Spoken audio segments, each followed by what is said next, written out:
In this short video, we're going to suggest several ways you can construct a pretty secure password and show you exactly how to gauge its effectiveness. First, some don'ts. Never use a password which can be found in any dictionary. Do not use your middle name, your friends' names, or your pets' names. Any word that can be logically associated with you or any member of your family is not a good choice. Choose instead a phrase you're familiar with. It can be a line from a book, a lyric from a song, or an old saying, or even from a fairy tale. For example, Jack and Jill went up the hill.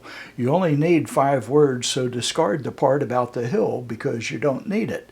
Now you're left with Jack and Jill went up. Now choose 4 numbers you are familiar with. 1, 2, 3, 4 is not a good choice. You could reverse that order and that would be better, but it's best to use 4 numbers whose sequence seems random, like the last 4 digits of your Social Security number, or the first 4 digits, or any 4 consecutive numbers within your Social Security number.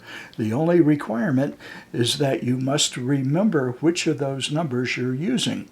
You could also use a 4-number combination from an old telephone number that is no longer registered in your name. Any numerical sequence you can easily bring to mind will work, but don't use one from your credit card. Why? Because the card most likely has your name on it. Therefore, that number is associated with you. Now, take the initials from your phrase, JAJWU, and interleave that 4-digit number you've decided on. Let's say that number is 3211. After blending the 2 values together, you would have J3A2J1W1U, which is a sufficiently nonsensical phrase, but one that makes sense to you personally. If you can't remember it, that's probably a good thing. The important thing is that you can reconstruct that password anytime you need to because you know how it's put together and which components it's made from. How good is it? Well, let's see. I can type 94 different characters on my computer's keyboard. That includes all numbers, punctuation marks, and letters of the alphabet, both lower and upper case. You raise that number, 94, to the power of the number of characters in your password, which in our example is 9. And that will tell you how many possibilities someone trying to crack your password would have to work their way through.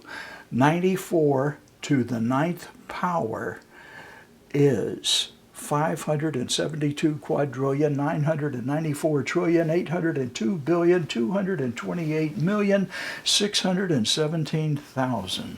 Wow. The higher that final number is, the better your security is.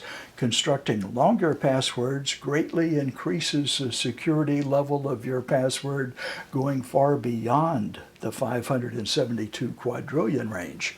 It would take a hacker's computer a considerable amount of time to decrypt this password. The idea here is not to come up with an absolutely ironclad password, but to come up with one which is easy to remember or reconstruct, but sufficiently secure to make the effort to break it not worth anywhere near the time, trouble, and effort required. You know, something like the rest of that hacker's lifetime. Okay, so there you go, an easy way to construct a pretty secure password that would give any hacker a big headache if he happens to choose you as a target. If you like these little videos, then please hit the thumbs up icon below. And you might even like to subscribe. That would be super nice of you. Until next time, here's wishing peace and prosperity to everyone, everywhere.